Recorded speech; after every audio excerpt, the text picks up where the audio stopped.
Muito bom dia para todo mundo. Aliás, como fica gravado, fica bom dia, boa tarde, boa noite, boa madrugada. Enfim, fique à vontade para assistir a qualquer momento. Estamos aqui com mais um programa Caminho do Espiritismo, hoje novamente muito bem acompanhada aqui da nossa querida professora Clícia Fontinelli, também membro do grupo Girassóis, no Sol do Sejus.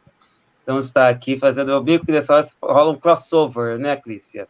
É uma palavra da moda, quando junta séries, junta grupos, mas legal que temos pessoas de diversos coletivos progressistas e a gente tem a oportunidade de também trazer uma presença feminina, porque às vezes coisa muito masculina, apesar de eu não ser homossexual, essas coisas todas aí acabam entrando num patamar e é interessante que a gente tenha essa diversidade de ideias e é por isso que o caminho do espiritismo tem essa proposta também de trazer outras pessoas, não a mim de mim, que afinal, tudo bem, pode ter pessoas que gostam de mim, mas é bom que a gente tenha diversas pessoas falando também. E a gente hoje tem mais uma ideia da Revista Espírita, onde a gente vai trazer uma coisa que é bem interessante para quem não conhece a Revista Espírita, que é o boletim da Revista Espírita de mais de 1860, falando de umas reuniões anteriores.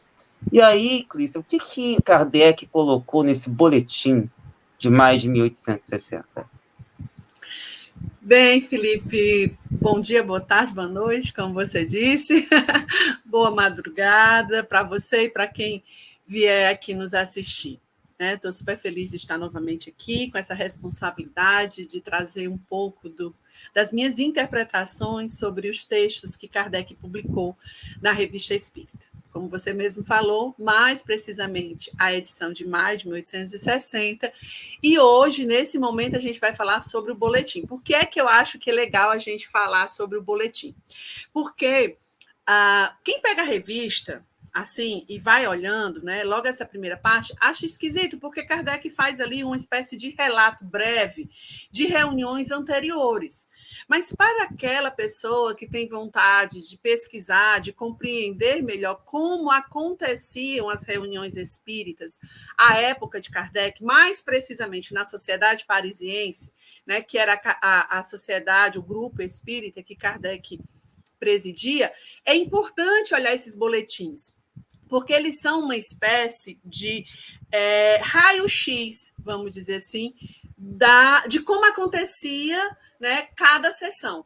E aí é interessante porque você consegue perceber o método de Kardec e do seu grupo, você começa a observar os tipos de assuntos, você percebe que, ora, Kardec e os outros adeptos da sociedade discutiam assuntos contemporâneos que saíam nos jornais da época, ora, eles liam cartas de colegas que também eram espíritas de outras cidades, de outros grupos, né?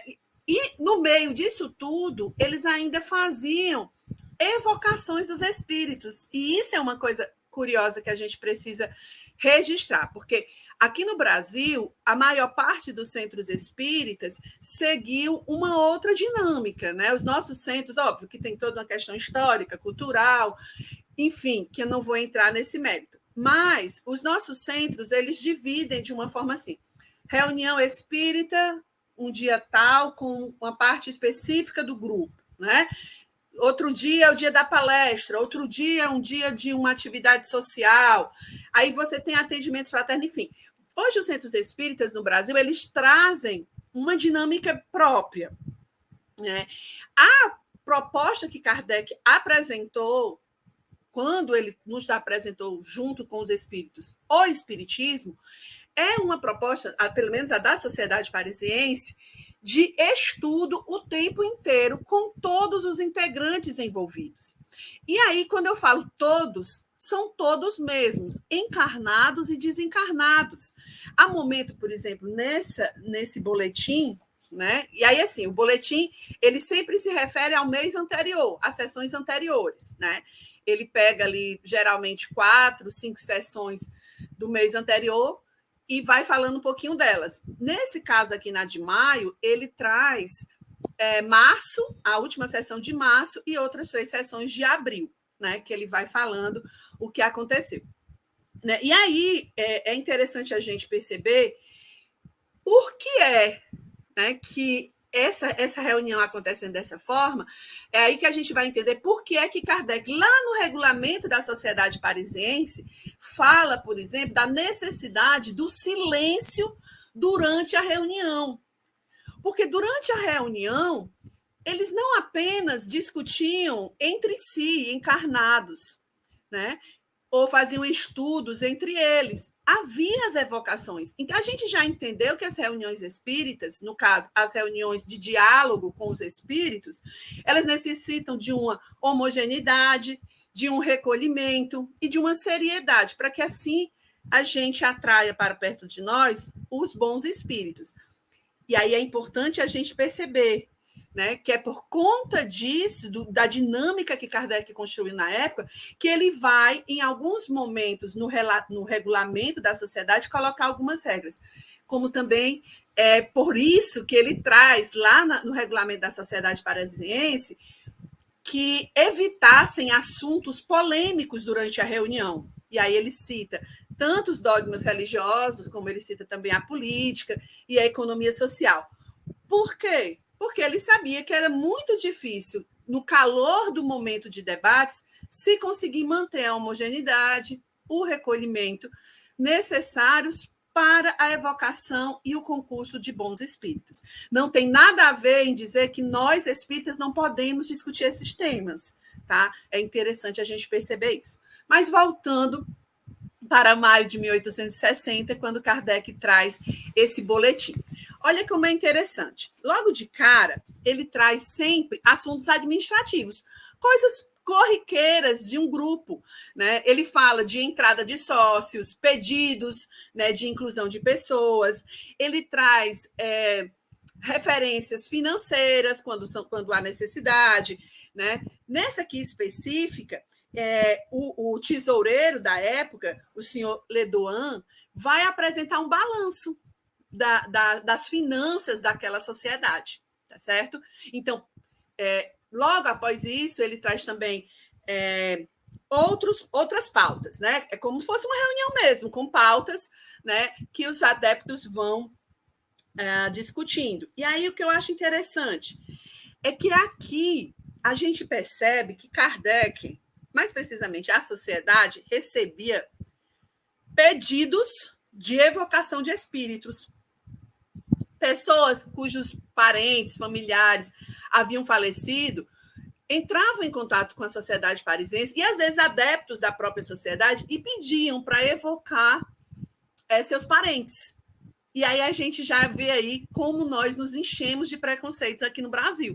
Se você chegar para alguém, né, e dizer assim, olha, morreu fulano da minha família, eu queria muito evocar para saber como ele está.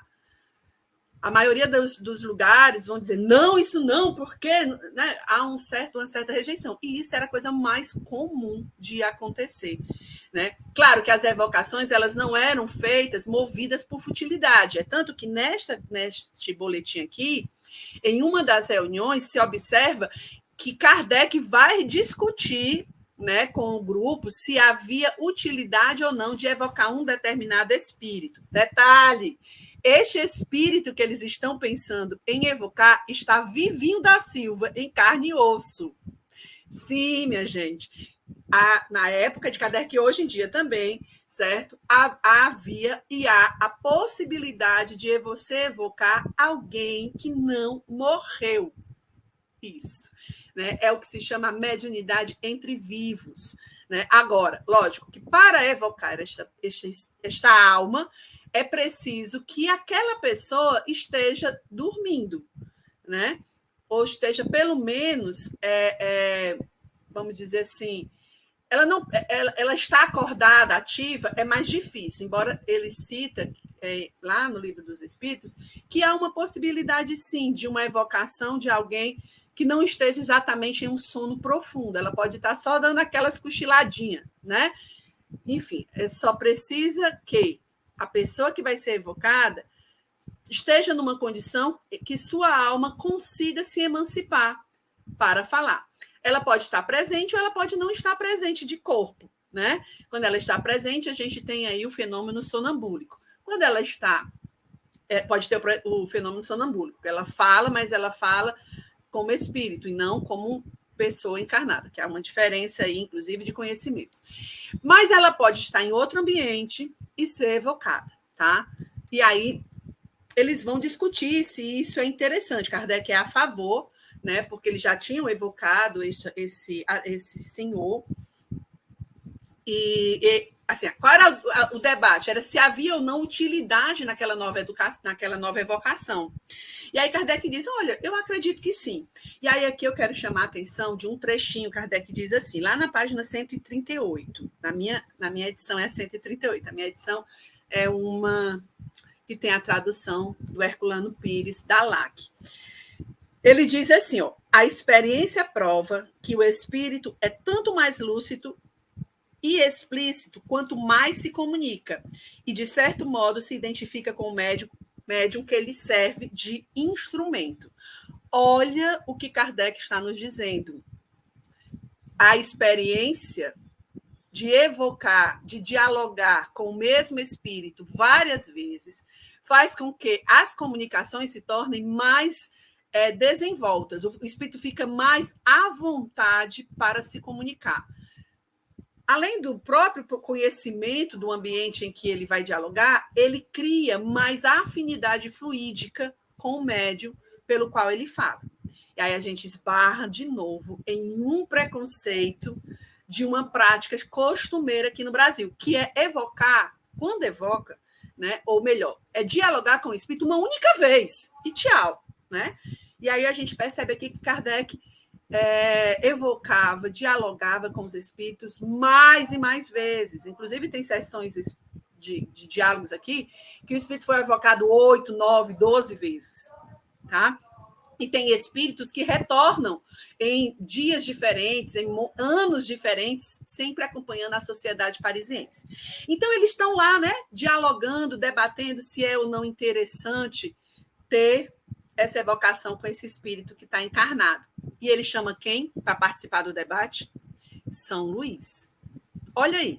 Eles estão para decidir algo. Quem decide são os encarnados. No caso, principalmente, o presidente da sociedade, que é Kardec. Mas ele chama quem? São Luís, que era um espírito que servia de guia da sociedade.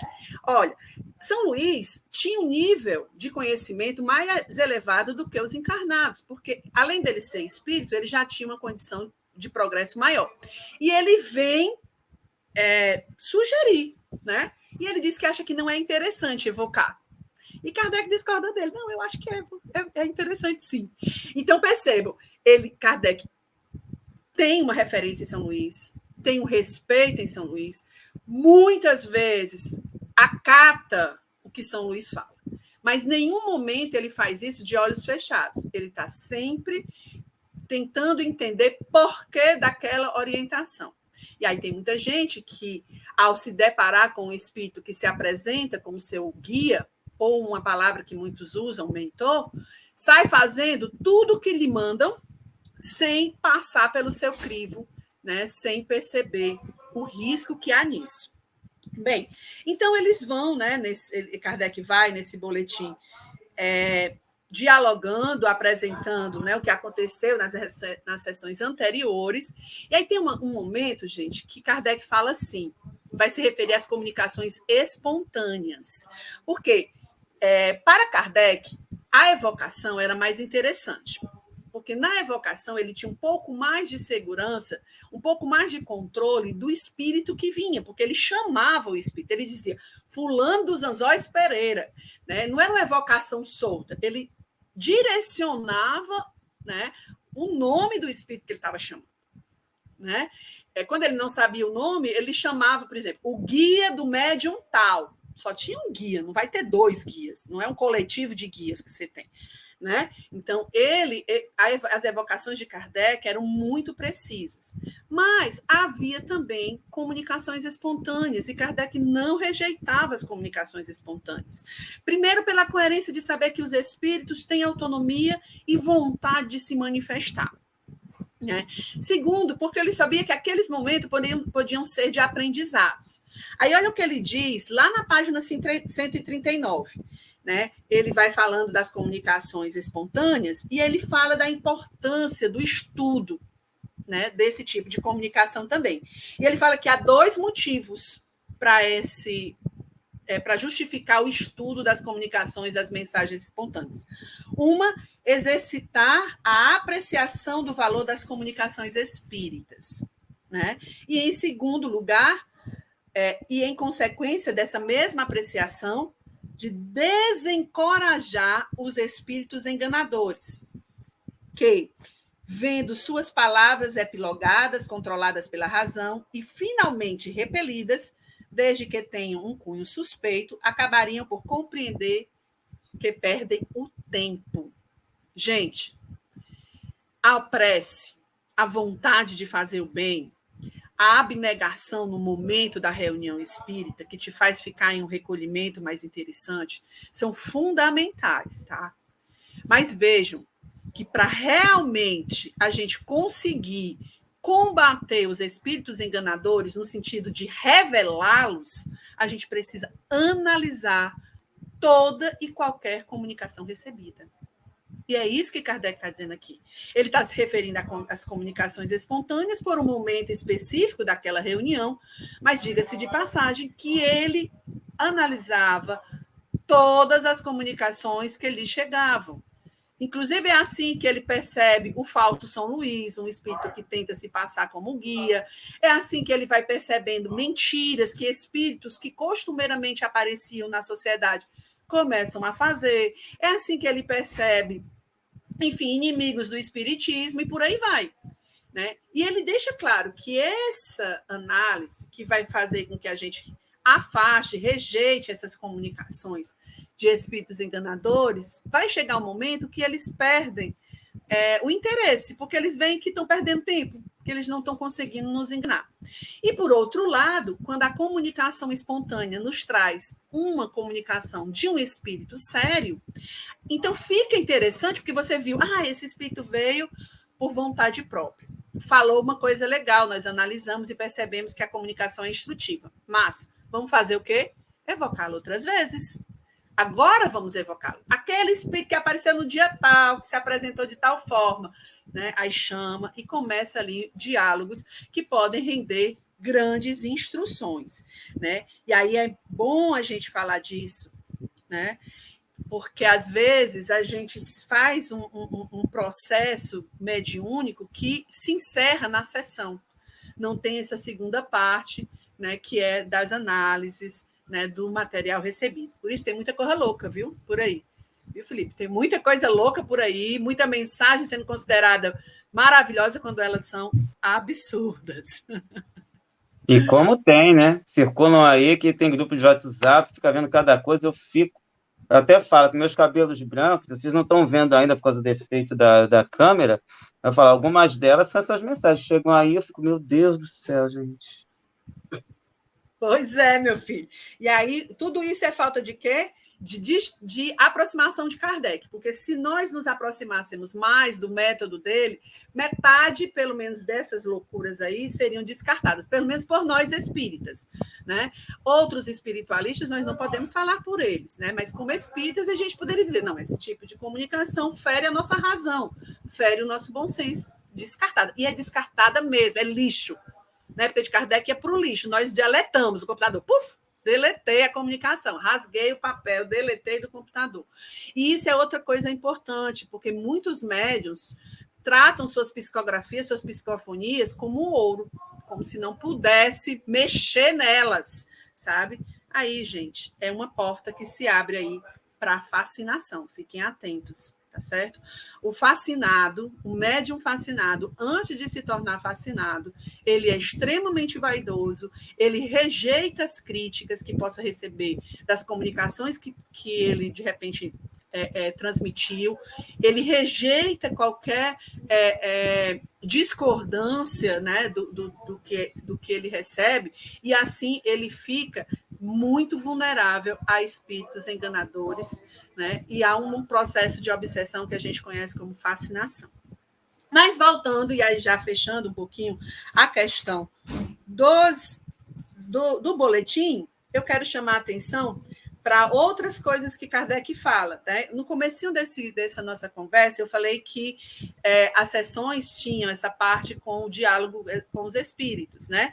E aí aqui a gente percebe, em uma das reuniões, a de 20 de abril, né, que há um início de uma leitura de um texto, de uma comunicação, e Kardec percebe que esse texto vai entrar em dogmas religiosos que poderiam causar polêmicas e perturbar aquele ambiente naquele momento. E o que é que acontece? Eles param aquela comunicação, né? E aí essa é uma outra coisa que está lá nas regras da sociedade.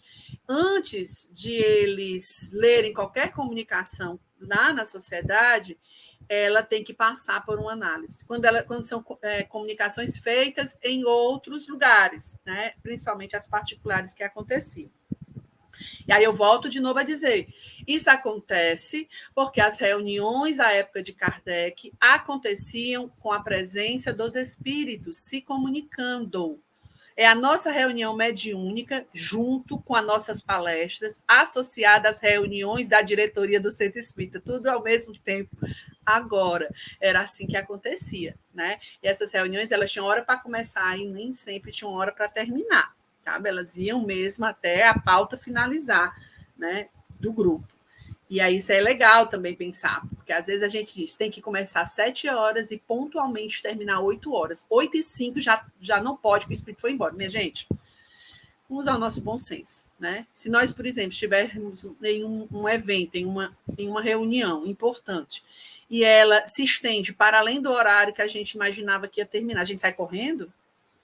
Eu não saio. Se for um assunto importante, eu vou lá e tento, óbvio, né, que se estende com assunto produtivo. Quando não é produtivo, realmente começa a enfadar. Mas, sendo produtivo, as pessoas ficam até o final. E por que vocês acham que o espírito não vai ficar?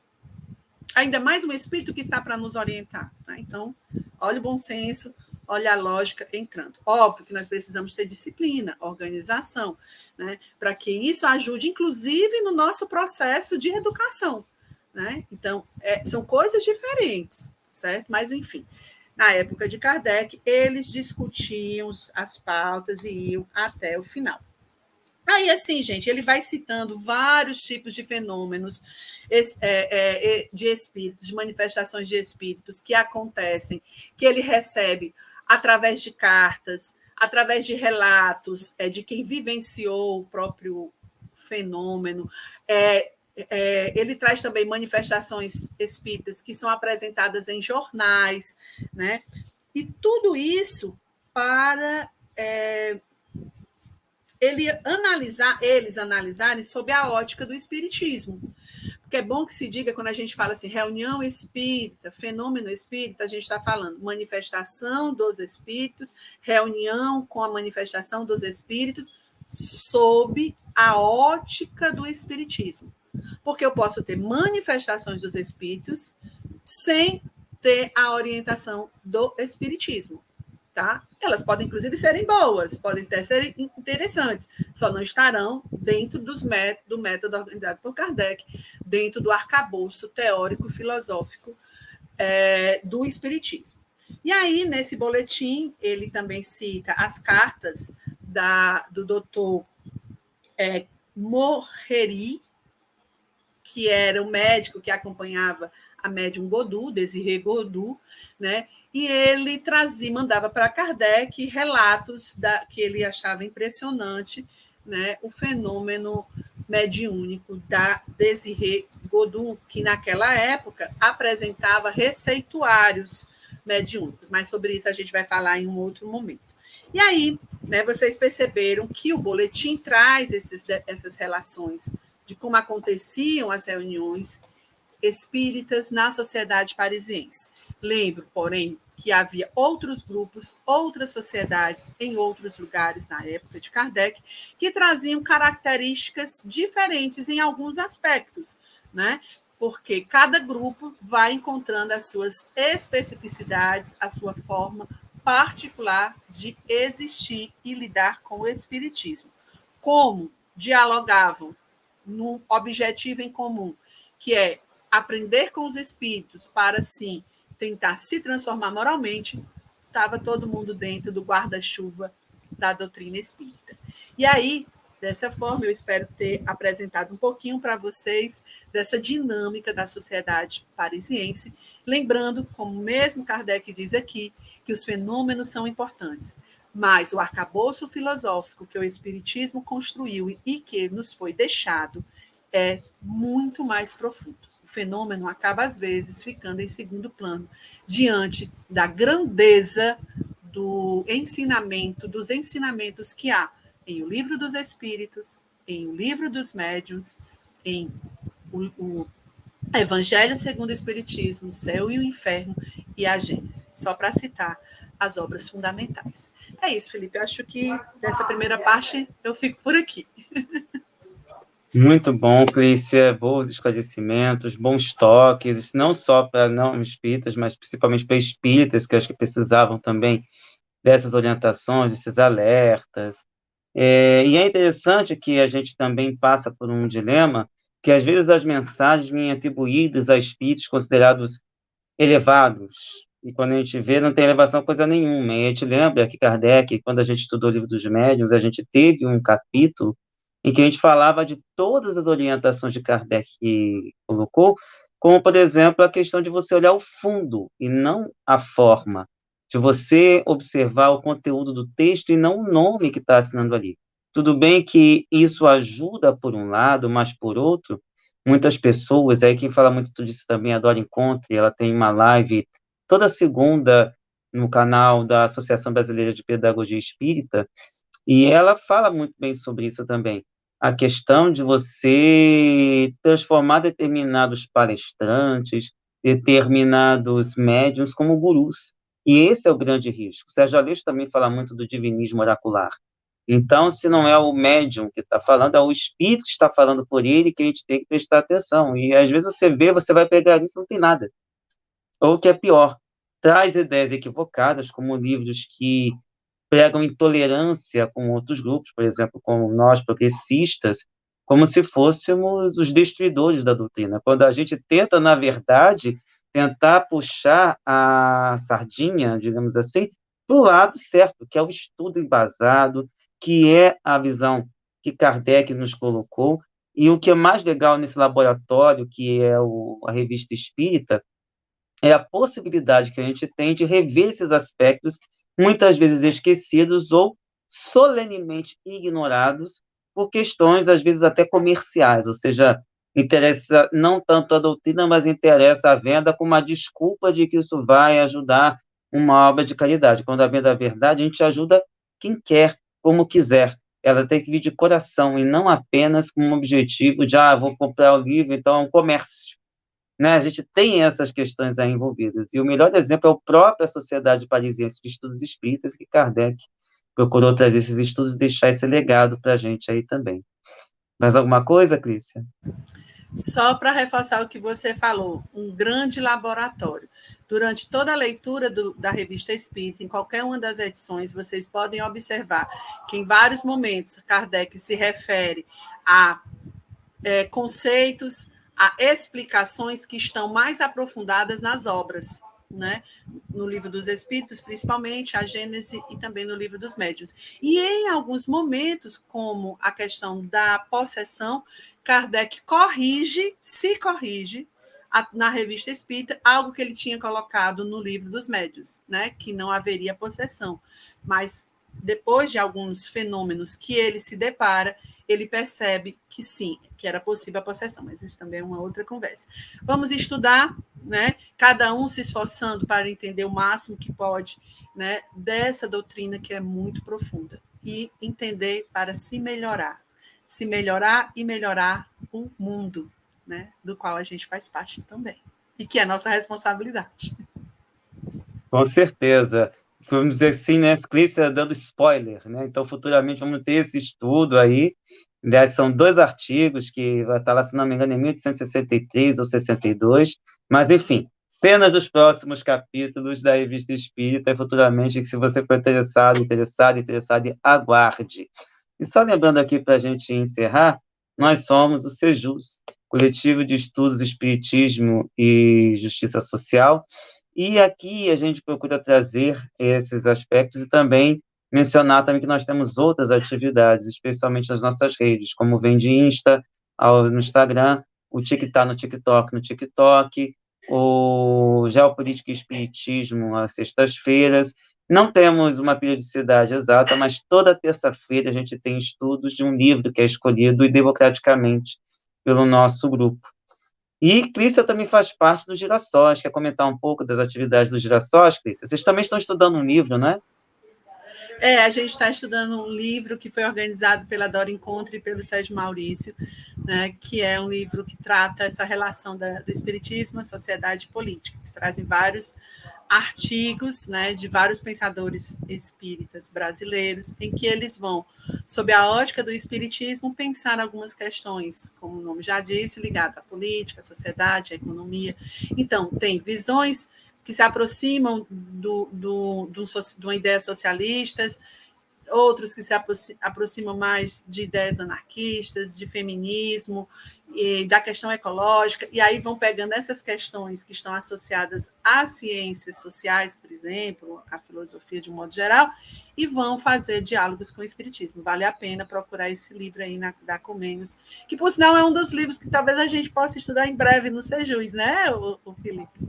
E o Coletivo Girassóis, ele está aí nas redes sociais, vocês encontram o Coletivo Girassóis Espíritas pelo Bem Comum. Nós somos inicialmente de Fortaleza, mas hoje, por conta da internet, nós já temos amigos girassóis, amigas girassóis espalhadas pelo Brasil, né?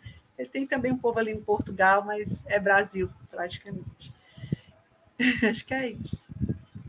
Então, gente, um forte abraço. Gratidão, Clícia, pela disponibilidade, estar aqui conosco, trazer esse estudo fantástico para a gente. E também um beijo enorme no coração de cada um de vocês. Então, gente, até a próxima. Tchau, tchau. E lembrando sempre, se vocês puderem também colaborar com o canal Paz e Bem, com uma assinatura solidária, a gente agradece muito para a gente ampliar as estruturas do nosso canal aqui. Então, gente, até a próxima. Tchau, tchau.